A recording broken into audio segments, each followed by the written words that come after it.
महाशिवरात्रि के दिन घर ले आइए ये एक छोटी सी चीज, इतना धन आएगा कि संभाले नहीं संभाल पाएंगे। नमस्कार दोस्तों, स्वागत है आप सभी का अपने ही प्रिय चैनल तीज त्योहार और धर्म पर।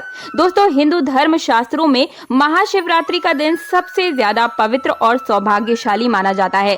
शिवरात्रि का दिन इतना पवित्र होता है कि इस दिन की गई कोई भी पूजा क्रिया साधना कभी भी खाली नहीं जाती है। महाशिवरात्रि के उपाय को अगर आप मध्य रात्रि में या रात्रि काल में करते हैं तो ये कई गुना ज्यादा फल आपको देती है। कहा गया है कि फागुन मास की कृष्ण पक्ष की चतुर्थी को मनाया जाने वाला ये त्योहार बहुत ही ज्यादा शुभ होता है और इस दिन भगवान शिव को प्रकाश के रूप में धरती पर प्रकट होते हुए देखा जा सकता है। भगवान शिव जी और माता पार्वती जी का विवाह भी इसी दिन संपन्न हुआ था और कहा जाता है कि महाशिवरात्रि के दिन से ही सृष्टि का निर्माण भी हुआ था। सृष्टि आरंभ हुई थी। गरुड़ पुराण, पद्म पुराण, स्कंद पुराण, अग्नि पुराण और कई सारे पुराणों में शिवरात्रि का वर्णन मिलता है।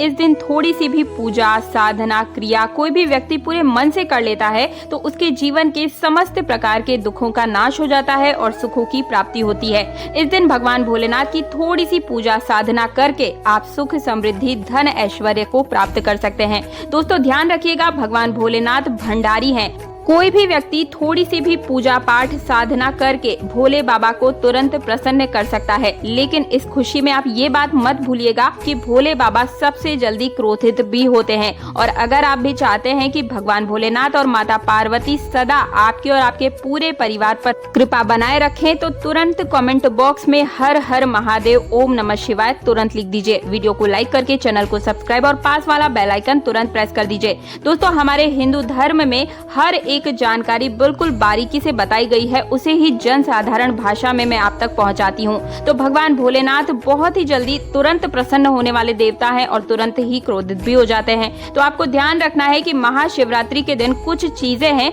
जिनको आपको गलती से भी भगवान भोलेनाथ को टच भी नहीं कराना है। इस दिन ये गलतियां नहीं करनी है और कुछ ऐसी चीजें हैं जिससे कि आप तुरंत उनको प्रसन्न कर सकते हैं बिना किसी देरी के। वहीं दूसरी तरफ भगवान भोलेनाथ को कौन सी वो चीजें हैं जो बिल्कुल अप्रिय है और कौन सी चीजें हैं जिनको बहुत ज्यादा पसंद करते हैं, आज की वीडियो में हर एक चीज आपको बारीकी से बताऊंगी।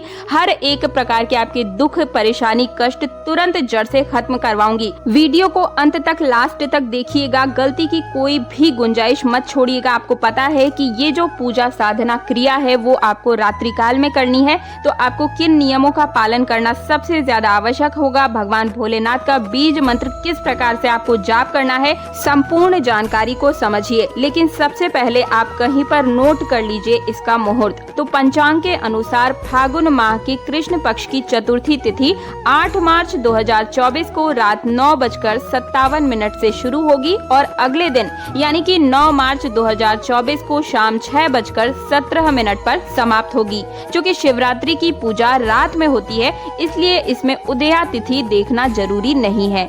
और अब जानिए, पता है कि तुलसी को माता के समान दर्जा दिया गया है हमारे हिंदू धर्म में और तुलसी के पत्ते की पूजा भगवान विष्णु की और हनुमान जी महाराज दोनों की ही पूजा में तुलसी का विशेष महत्व है। तुलसी के बिना उनकी पूजा संपन्न ही नहीं होती है। लेकिन आज एक बात आप जान लीजिए कि भोले बाबा की पूजा में कभी भी तुलसी के पत्ते का प्रयोग नहीं करना चाहिए, ना ही चढ़ाना चाहिए। अगर आप ऐसा करते हैं तो ये बहुत ही बड़ा अनर्थ माना गया है। इस बात का आप खास रूप से ध्यान रखिएगा। महाशिवरात्रि के दिन आप ये प्रयोग में मत लीजिएगा।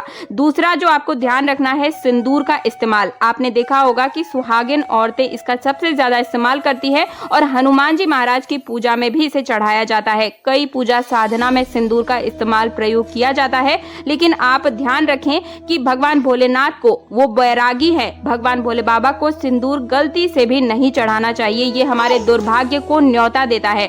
अगली जो चीज है आपको ध्यान रखनी है, हल्दी। भूल से भी भोले बाबा को हल्दी मत चढ़ाइएगा। आप सभी जानते हैं कि हमारे हिंदू धर्म में हल्दी को सबसे पवित्र माना जाता है। कोई भी पूजा पाठ, माँ लक्ष्मी की पूजा हो, कोई भी काम हो, हल्दी के बिना अधूरी मानी जाती है। लेकिन भोले बाबा को गलती से भी हल्दी नहीं चढ़ानी चाहिए। वैसे तो कई सारी चीजें हैं जो भोले बाबा को चढ़ाई जाती है। कई लोग गन्ने का रस चढ़ाते हैं, वो बहुत ज्यादा शुभ भी माना जाता है। लेकिन कई लोग गलती से नारियल का जो पानी होता है वो चढ़ा देते हैं। कभी भी भगवान भोलेनाथ को नारियल का पानी नहीं चढ़ाना चाहिए।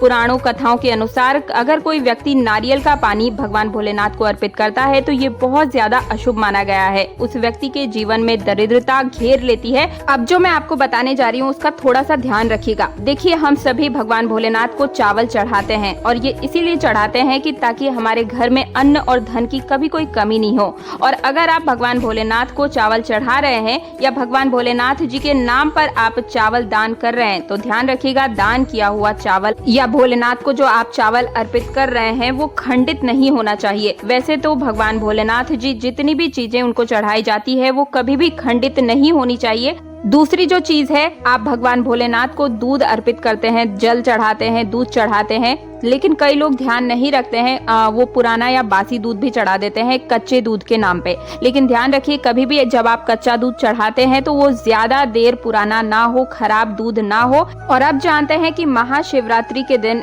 क्या आपको चढ़ाना है, जो कि सबसे ज्यादा जरूरी है आपकी मनोकामना पूर्ति के लिए। तो सबसे पहले भगवान भोलेनाथ को इस दिन गंगा जल जरूर चढ़ाइए, ये सबसे ज्यादा शुभ माना जाता है।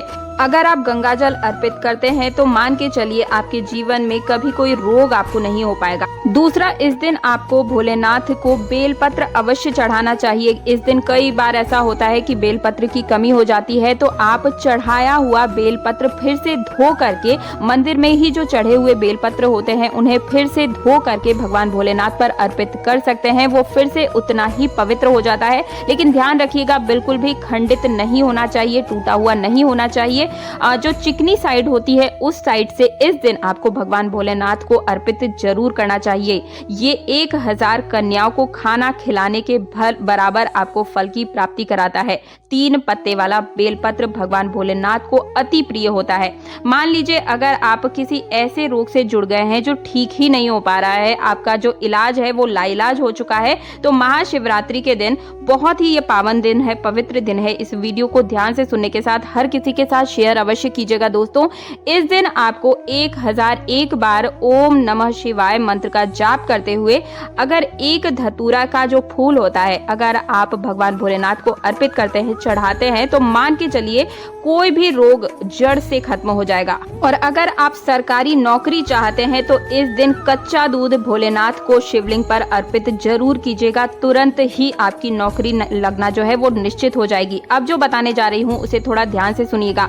अगर आपकी धन प्राप्ति की इच्छा है, पैसे रुपए के लिए आप तरस गए हैं, पैसा टिकता नहीं है, घर में बीमारियां इतनी है, या फिर किसी भी प्रकार से पैसा आता भी है तो वो कहीं चला जाता है, पैसे के मार्ग बंद गए हैं आपके, तो आपको इस दिन मदार का फूल महाशिवरात्रि के दिन तोड़ करके भगवान भोलेनाथ की शिवलिंग पर अर्पित कर दीजिए।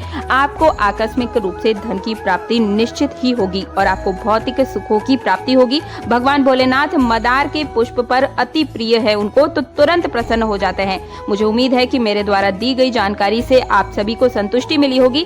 इन चीजों को चढ़ा करके आप अपने जीवन के हर प्रकार के कष्ट को दूर कर सकते हैं। वीडियो पसंद आए तो वीडियो को लाइक करने के साथ चैनल को सब्सक्राइब और पास वाला बेल आइकन प्रेस करना बिल्कुल भी मत भूलिएगा। इस वीडियो को ज्यादा से ज्यादा शेयर अवश्य कीजिएगा। मिलती हूँ एक नई वीडियो में एक नई समस्या के नए समाधान के साथ, व्रत पर्व से जुड़ी हर एक नई जानकारी के साथ। जय श्री राम, ओम नमः शिवाय।